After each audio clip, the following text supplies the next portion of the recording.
توی روزای گرم تابستون فقط یک نوشیدنی خنکه که میتونه آدمو سرحال بکنه و یک گزینه بسیار خوبه برای پذیرایی از مهمونا. توی این ویدیو بیاین با هم دیگه 3 تا نوشیدنی تابستونی فوق‌العاده خوشمزه و سرشار از ویتامین رو درست بکنیم. من فریبا رجبی هستم. با آشپزخونه من خوش اومدید.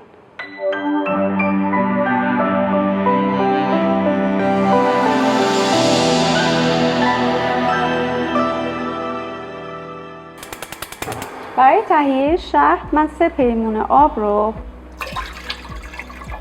با 4 پیمونه شکر مخلوط میکنم. 2 قاشق غذاخوری آب لیمو بهش میزنم و بعد برای مدت 20 دقیقه تا نیم ساعت روی حرارت متوسط میپزم تا شربت من قوام بیاد. شربت شهد وقتی که در حال پخت هست مطلقا نباید همش بزنیم، چون زمانی که همش میزنیم شربت شما شکرک میزنه. شما فقط میتونین دور تا دور قابلمه‌تون رو با یه دونه برس خیس شکرکاش رو تمیز بکنید. وسطش رو مطلقا نباید هم بزنید. برای اینکه ببینم شربت شهد من به اندازه کافی قوام اومده یا نه، پشت یک قاشق رو داخل شربت فرو میبرم و بعد با انگشتم یک بار روی اون میکشم. اگر اون راهی رو که کشیدم با انگشتم جا انداخت و برنگشت شکرم، شربت من آماده شده و قوام کافی رو داره. زیرش رو خاموش میکنم و میذارم خنک بشه و بعد اون رو داخل ظرف مورد نظر میریزم. اگر شربت شهد شما شکرک زد نگران نباشید. اون رو میتونین برای 1 دقیقه داخل مایکروویو قرار بدین یا اینکه روی حرارت ملایم نصف لیوان آب بهش اضافه کنین و بذارین برای 5 دقیقه بجوشه تا اینکه شکرک‌ها ذوب بشن و شربت شما دوباره قوام بیاد. خب اولین نوشیدنی امروز ما نوشابه آلبالو هستش. برای شربت آلبالو من اول آلبالوهام رو پاک میکنم و هسته هاشون رو جدا میکنم و داخل یه غذا ساز میریزم.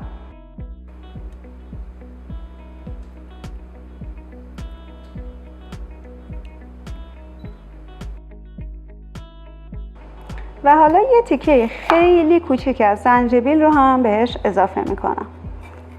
این مقدار زنجبیل شاید هیچ کس احساس نکنه که ما توی نوشابه‌مون زنجبیل داریم، ولی همین مقدار اسپایسینسی که این زنجبیل ما به درینک ما میده فوق‌العاده است.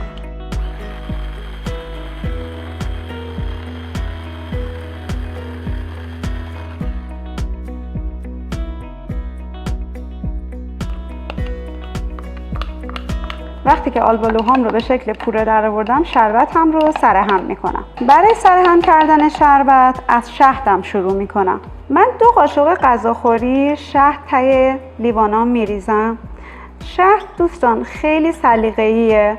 شما اگر که نوشابه‌تون رو شیرین‌تر دوست دارین بیشتر بریزین. من 2 تا قاشق غذاخوری برام کافیه. و حالا 2 قاشق غذاخوری از پوره آلبالو زنجبیلم رو هم اضافه میکنم.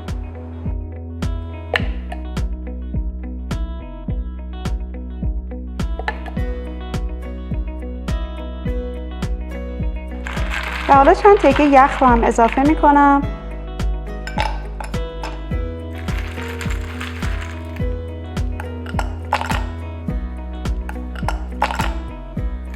و دست آخر هم آب گازدار رو به نوشابه هام اضافه میکنم و روش رو تزیین میکنم.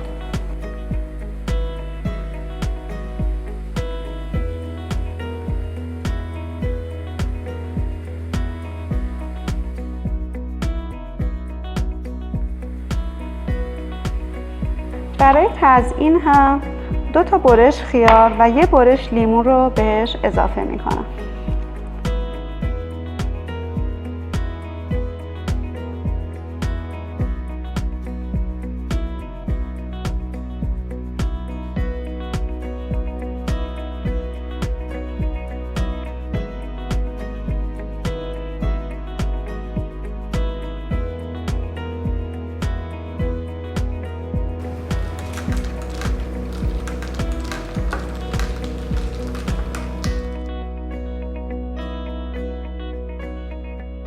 نوشابه آلبالو زنجبیل من آماده شده. امیدوارم که شما هم این نوشیدنی فوق‌العاده خوشمزه رو درست بکنید. بریم با هم دیگه تا نوشیدنی بعدی رو هم آماده کنیم. نوشابه دومی که میخوایم تهیه بکنیم نوشابه زنجبیلی هستش. این نوشابه زنجبیلی یکی از اون نوشابه‌های فوق‌العاده خوشمزه و مورد علاقه منه که همیشه برای مهمونایی که تابستونا شب به خونه ما میان من براشون این رو سرو میکنم و همیشه 100% موفق بوده. بیاین با هم دیگه بریم تا این نوشابه فوق‌العاده خوشمزه رو هم آماده بکنیم. برای این نوشابه زنجبیلی من یه تیکه بزرگ از زنجبیل رو پوست میکنم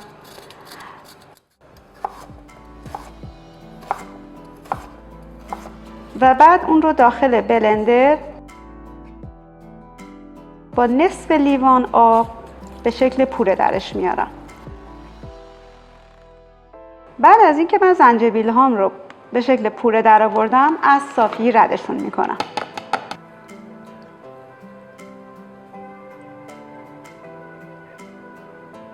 با یه قاشق خوب فشار میدم تا تمام آب زنجبیل در بیاد. اون مقدار زنجبیلی که مونده رو میشه تو چایی و چیزهای دیگه استفاده کرد، ولی من برای نوشابه‌ام فقط از اون جوسی که اون پایین جمع شده استفاده میکنم. و حالا یه مقدار هم آب لیمو ترش میگیرم.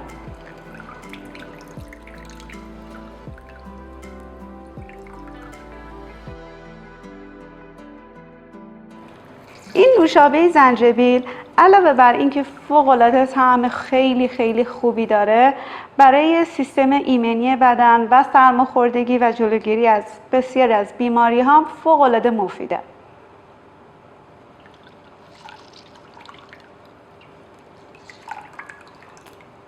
من آب لیموم رو گرفتم، آب زنجبیلم رو هم گرفتم و الان نوشابه‌ام رو سرهم میکنم. برای سرهم کردن نوشابه من از شهدم استفاده میکنم. یه مقدار شهدمو میریزم. توی این نوشابه من از یک مقدار عسلم استفاده میکنم. عسلم فوق‌العاده خوش طعمش میکنه. شیرینی این نوشیدنی رو باید با ذائقه خودتون تنظیم بکنین. من زیاد شیرینش نمیکنم. و حالا آب لیموم اضافه میکنم.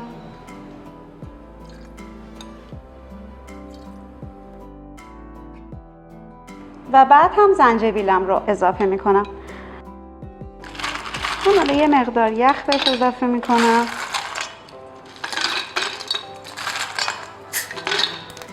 و بعد هم آب گازدار.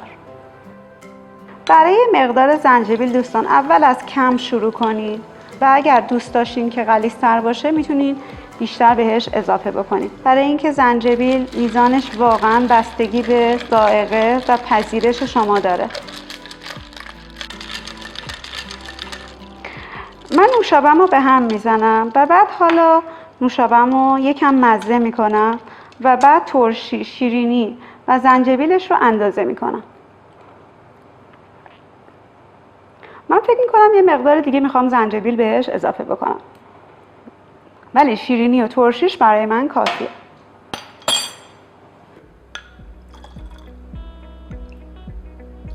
و بعد حالا دوباره مزهش میکنم.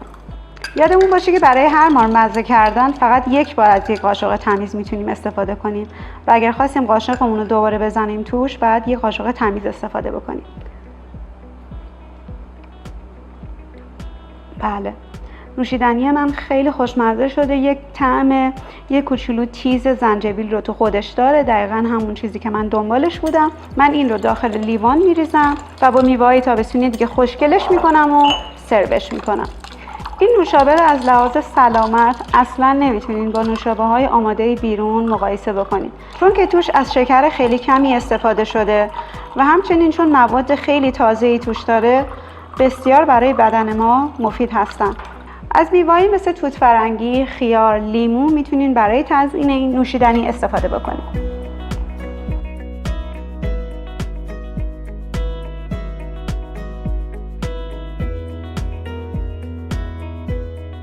حالا میریم سر وقت سومین نوشیدنی هیجان انگیز امروز که شربت یخی آناناس و نعناس.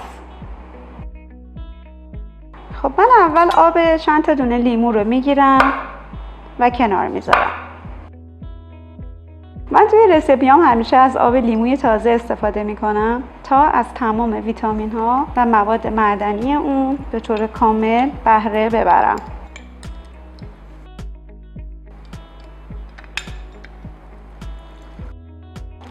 و حالا نوبت آناناسمه که آناناسمو پوست میکنم و خردش میکنم. برای خرد کردن آناناس اول سر تهش رو جدا میکنم و اون رو به شکل یک استوانه درش میارم. خب آناناس منم یکم خرابه، من تیکش رو در میارم و میندازمش تو. سرش رو هم میبرم. من آناناسم رو طوری میبرم که این چشماها بیفته سر این سه نقش که وقتی که با چاقو میبرمش کامل در میاد، چون این چشماها حالت چوبی داره و زیر دندون گیر میکنه، باید حتما در بیاد موقع پوست کندن آناناس. حالا این قسمت چوبی وسطش رو هم در میارم، چهار طرفش رو میبرم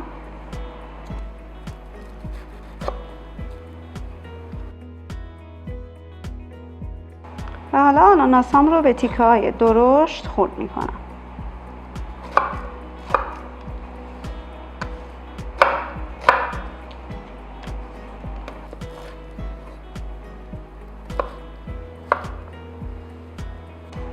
من برای 2 لیوان شربت که میخوام درست بکنم حدود 1 لیوان از این آناناسم رو داخل مخلوط کن میریزم. یه دونه خیارم تهش جدا میکنم و به آناناسام اضافه میکنم و 1 لیوانم یخ بهش اضافه میکنم.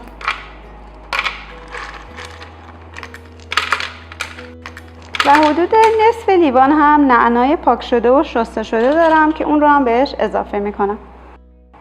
من چون نعنا خیلی دوست دارم یه مقدار نعنا اضافه تر میریزم.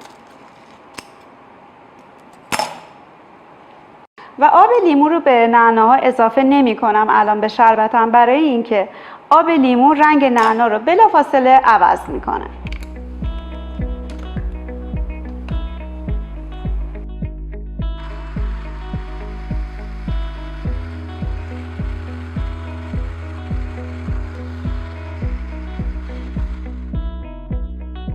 برای سرو کردن این شربت یخی من اول از آب لیمو شروع میکنم. آب لیمو رو میریزم ته لیوان.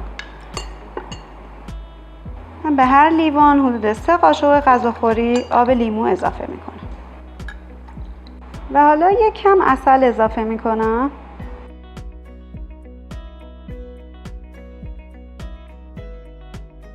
من به هر لیوان حدود 1 قاشق غذاخوری هم شهد اضافه میکنم. شما اگر دوست داشتین میتونین فقط عسل بهش بزنید. من از ترکیب هر دوتاشون میخوام استفاده بکنم. این نوشیدنی مخصوصا برای ظهرهای تابستون خیلی مناسبه، برای اینکه توش از ترکیب نعنا، خیار و لیمو استفاده شده که فوق‌العاده خاصیت خنک کنندگی داره. من برای تزیین از موادی که داخل شربتم دارم استفاده میکنم. روی هر لیوان یه برش آناناس میذارم، یه برش لیمو میذارم و 2-3 تا رول اسلایس خیار میذارم.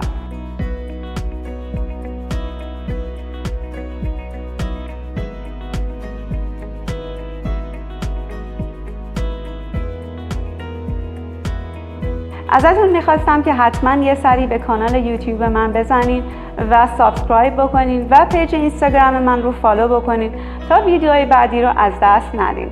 لایک و کامنت هم فراموش نشه. من مشتاقانه منتظر شنیدن نظرات مثبت و سازنده شما هستم.